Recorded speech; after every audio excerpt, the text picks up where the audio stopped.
నాటకాల నుంచి సినిమా రంగానికి వచ్చిన నటి శారద. ఆరంభంలో చిన్న పాత్రలు, హాస్య పాత్రల్లో నటించిన ఆమె మలయాళ సినిమాల్లో వచ్చిన అవకాశాలతో సూపర్ స్టార్ అనిపించుకున్నారు. తెలుగు సినిమా రంగంలోనూ తనదైన ప్రత్యేక గుర్తింపును సాధించుకున్నారు. 5 భాషల్లో 350కి పైగా సినిమాల్లో నటించిన శారదకు ఈ నెల 25న 80వ పుట్టినరోజు సందర్భంగా ప్రత్యేక కథనం. నటనలో అత్యుత్తమ ప్రతిభ కనపర్చిన నటులకు ఇచ్చే జాతీయ అవార్డును 3 సార్లు అందుకున్న ఏకైక తెలుగు నటి శారద. అమాయక యువతి, కురూపి, ముద్దుల చెల్లెలు, తెలుగింటి ఇల్లాలు, గడసరి అత్త, కరకు పోలీస్ ఆఫీసర్, నిజాయితీ కలిగిన న్యాయమూర్తి, ఇలాంటి ఏ పాత్రలోనైనా తనదైన ప్రత్యేకతతో మెప్పించగలిగిన ఉత్తమ నటీమణి శారద. బాలనటిగా వెండితెరపై అరంగేట్రం చేసి తెలుగు, తమిళం, మలయాళం, కన్నడ, హిందీ భాషల్లో 350కి పైగా సినిమాలో నటించిన శారద అనేక ప్రతిష్టాకరమైన పురస్కారాలను స్వీకరించారు. కళల తెనాలిలోని మధ్యతరగతి కుటుంబంలో 1945 జూన్ 25న శారద జన్మించారు. అసలు పేరు తాడిపర్తి సరస్వతీదేవి. సినిమాల్లోకి వెళ్ళాక శారదగా మారింది. పెద్దలు తనకు 6 ఏళ్ల వయసు నుంచే భరతనాట్యం, సంగీతం నేర్పించారు. తండ్రి వ్యాపార రీత్యా బర్మా వెళ్లేందుకని చెన్నై వెళ్ళినప్పుడు అనుకోకుండా ఎన్టీఆర్ కన్యాశుల్కం సినిమాలో బాలపాత్రలో నటించే అవకాశం దక్కింది. తెనాలి తిరిగి వచ్చాక 13 ఏళ్ల వయసులో పరుచూరి రాజారాం బృందంలో చేరి నాటకాల్లో నటించసాగారు. చదువు దెబ్బతినటంతో సినిమాల కోసమని మరుసటి ఏడాది చెన్నైకి వెళ్లారు. రక్త కన్నీరు నాటకంలో నాగభూషణం సరసన హీరోయిన్గా 100కు పైగా ప్రదర్శనలో నటించి మంచి పేరు తెచ్చుకున్నారు. ఎల్వి ప్రసాద్ కార్యాలయంలో నటన నేర్చుకోసాగారు. 1963లో విడుదలైన అన్నపూర్ణ వారి 2 మిత్రులు తన తొలి సినిమా. అక్కినేని నాగేశ్వరరావు సోదరిగా నటించారు. శారద నటించిన తిరుపతి అనే నాటకం చూసిన తమిళ హీరో శివాజీ గణేశన్ ఆమెకు కుంకుమ అనే తమిళ సినిమాలో అవకాశం కల్పించారు. ఆమెలోని ప్రతిభను గుర్తించి ప్రోత్సహించింది మాత్రం మలయాళ సినిమా రంగమే. 1960 దశకంలో మలయాళంలో ప్రముఖ నటులైన సత్యన్, ప్రేమ నజీర్తో కలిసి మనప్పురుకల్ అనే సినిమాలో నటించిన శారద ఆ ఇద్దరితో సమాన స్థాయిలో నాయికగా చేసిన నటనతో మలయాళ సినిమా రంగంలో సుస్థిరమైన స్థానం లభించింది. 1966లో ఎంటి వాసుదేవ నాయర్ ఇరుటింటి ఆత్మవ్ సినిమాలో అమ్మకుట్టి పాత్రలో శారద నటన అద్భుతం అనిపించుకున్నారు. అప్పటి నుంచి ఆమెను వరుస విజయాలు వరించసాగాయి. కెఎన్ సేతుమాధవన్, ఏ విన్సెంట్, పి భాస్కరన్ వంటి ప్రముఖ దర్శకులతో పనిచేశారు. 1968లో శారద నటించిన సామాజిక దృక్కోణం కలిగిన మలయాళ సినిమా తులాభారం జాతీయ ఉత్తమ సినిమాగా ఎంపికైంది. ఆ సినిమాలో అమోఘమైన నటనను ప్రదర్శించిన శారద తొలిసారిగా ఊర్వశి అవార్డును అందుకున్నారు. ప్రఖ్యాత బాలీవుడ్ నటి నర్గీస్ తర్వాత జాతీయ స్థాయిలో ప్రతిష్టాత్మక ఊర్వశి అవార్డును గెలుచుకున్న నటిగా శారద కొత్త చరిత్రకు శ్రీకారం చుట్టారు. తులాభారం సినిమాను హిందీతో సహా 4 భాషల్లో తీయగా అన్నింటిలోనూ హీరోయిన్గా శారదనే తీసుకున్నారు. తన సూక్ష్మ గ్రాహ్యతతో ఆయా భాషలు, వాటి ఉచ్చారణ అనే ప్రతిబంధకాలను అలవోకగా తనకు అనుకూలంగా మలుచుకున్నారు. ఆ పాత్రకు గల సంక్లిష్ట భావాలను చక్కగా ప్రదర్శించారు. అలాగే మురుప్పెన్ను, అనురవిత్తు, ఉద్యోగస్థ, ఆదిమకల్, స్త్రీ, ఎనిప్పిడికల్ వంటి సినిమాల్లోనూ అచ్చమైన భారతీయతను ప్రతిబింబించే మహిళ పాత్రల్లో శారద చక్కగా ఒదిగిపోయారన్న ప్రశంసలను అందుకున్నారు. అప్పటికి శారద సినిమా రంగంలోకి ప్రవేశించి దశాబ్ద కాలం. అప్పటికే నటిగా నిరూపించుకున్నారు.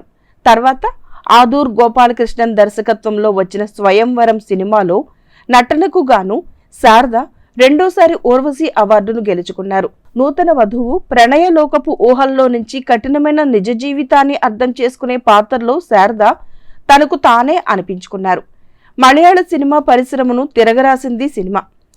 1972లో 4 జాతీయ అవార్డులను కైవసం చేసుకుంది. 1979లో శారద నటించిన నిమజ్జనం సినిమా జాతీయ ఉత్తమ సినిమాగా ఎంపికైంది. స్త్రీలపై జరిగే హింస ఆత్మహత్యలకు దారితీస్తుందనే కథాంశాన్ని తన పాత్రతో చక్కని అభినయంతో వెండితెరపై ప్రదర్శించి ముచ్చటగా 3వ ఊర్వశి అవార్డును సగర్వంగా స్వీకరించారు శారద. 1982లో జాతీయ అవార్డును అందుకున్న ఎలిపత్తాయం అనే సినిమాలో ఒక విభిన్నమైన పాత్రలో నటించారు. సినిమాలో కీలకమైన చెల్లెలు పాత్రలో శారద తన సహజ అభినయంతో ఒక గొప్ప త్యాగమూర్తిగా ప్రేక్షకుల హృదయాల్లో చెరగని ముద్ర వేయగలిగారు. ఈ సినిమా దర్శకుడు ఆదూర్ గోపాలకృష్ణకు బ్రిటిష్ ఫిల్మ్ ఇన్స్టిట్యూట్ అవార్డు లభించింది. భరతన్ దర్శకత్వంలోని మిన్ను ముంగిట నురుగు చెట్టులో వృద్ధ దంపతులు ఒక బాలికను పోషించటం అనే కథాంశం చుట్టూ అల్లుకుని ఉండే హీరో హీరోయిన్ పాత్రలో శారద ప్రఖ్యాత మలయాళ హీరో నెడుమూడి వేణు నటన శిఖరాగ్రాలకు చేరిందని విమర్శకులు ప్రశంసించారు. నిజ జీవితంలో జరిగే సంఘటనలను, సినిమా చట్రంలో ఉండే పరిమితులను, అడ్డంకులను దాటుకుని తన అభినయాన్ని ఎప్పటికప్పుడు మెరుగుపరుచుకుంటూ వచ్చిన శారద మలయాళ సూపర్ స్టార్గా గుర్తింపును తెచ్చుకున్నారు. మలయాళీలు ఆమెను చేచి అంటే అక్క అని పిలుచుకున్నారు. ఆ తర్వాత తెలుగు సినిమాలు ఆమె పాత్రల్లో ఉట్టు పరిభ్రమించేలా తీశారు. పురుషాధిక్య తెలుగు సమాజంలో స్త్రీ ఆధిక్యతను ప్రదర్శించే సినిమాల్లో నటించి ఇక్కడ పాపులర్ కాగలిగారు శారద. మనుషులు మారాలి, సంబరాల రాంబాబు, శారద, కాలం మారింది, మానవుడు దానవుడు, జీవిత చక్రం వంటి ఎన్నో సినిమాల్లో శారద గుర్తుండిపోయే పాత్రలో నటించారు. హిందీలో సంజీవ్ కుమార్కు జోడీగా ఊర్వశి సినిమాలో కురూపిగా, అందమైన అమ్మాయిగా ద్విపాత్రాభినయాన్ని ఎంతో వైవిధ్యభరితంగా పోషించారు. రెండో ఇన్నింగ్స్లో సర్దార్ పాపారాయుడు, జస్టిస్ చౌదరి, మేజర్ చంద్రకాంత్ సినిమాల్లో ఎన్టీఆర్ భార్యగా, చండశాసన్లో సోదరిగా ఎన్టీఆర్కు ధీటైన నటనను ప్రదర్శించారు. రెండు తరాలకు చెందిన హీరోలు ఎన్టీఆర్, ఏఎన్ఆర్, జగ్గయ్య, కృష్ణ, కృష్ణంరాజు, శోభనబాబు, మురళీమోహన్తో హీరోయిన్ గాను, ఆ తర్వాత తరంలో హీరోలు నాగార్జున, బాలకృష్ణ, చిరంజీవి, వెంకటేష్, మోహన్ బాబు, ప్రభాస్కు తల్లిగా, అత్తగా పలు పాత్రలను పోషించిన మహానటి శారద. సృజనాత్మకమైన సినిమాల్లో ఎన్నో చక్కని పాత్రల్లో నటించిన శారద ఆ స్థాయికి చేరుకోవటానికి చేసిన కృషి ఎనలేనిది. ప్రారంభంలో సున్నిత, చిన్న హాస్య పాత్రలకు పరిమితమైన తర్వాత వ్యధాభరితమైన కీలకమైన పాత్రలను పోషించే స్థాయికి ఎదిగారు. శారద పేరును, ఆమె ధరించిన పాత్ర పేరును సినిమాల టైటిల్స్గా పెట్టడం ఆమెతోనే మొదలైంది. లాయర్గా, డాక్టర్గా, జడ్జిగా, పంచాయతీ సర్పంచ్గా, జిల్లా కలెక్టర్గా శారద నటించిన పాత్రలు ఆమెకు నటిగా గుర్తింపును తేవటమే కాదు, మహిళా ప్రేక్షకులను ప్రభావితం చేశాయి. ఒక అధికారంతో వ్యక్తిత్వాన్ని ప్రదర్శించే పాత్రలో శారద సంభాషణలు పలికే తీరుకు ప్రత్యేకమైన గుర్తింపు వచ్చింది.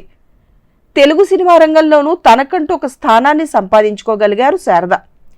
చిత్తూరు వి నాగయ్య, ఎన్టీఆర్ జాతీయ పురస్కారం సహా అనేక అవార్డులను అందుకున్నారు. తెలుగు విశ్వవిద్యాలయం గౌరవ డాక్టరేట్ను ప్రదానం చేసింది. రాజకీయాల్లో ప్రవేశించి తొలి ప్రయత్నంలోనే 1996లో తెనాలి ఎంపీగా గెలిచారు. కేంద్రంలో రాజకీయ పరిణామాల కారణంగా 13 నెలలకే వచ్చిన ఎన్నికల్లో ఓటమి చెందారు.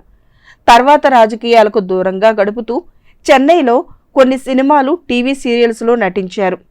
ప్రస్తుతం పూర్తి విశ్రాంత జీవనంలో ఉన్నారు.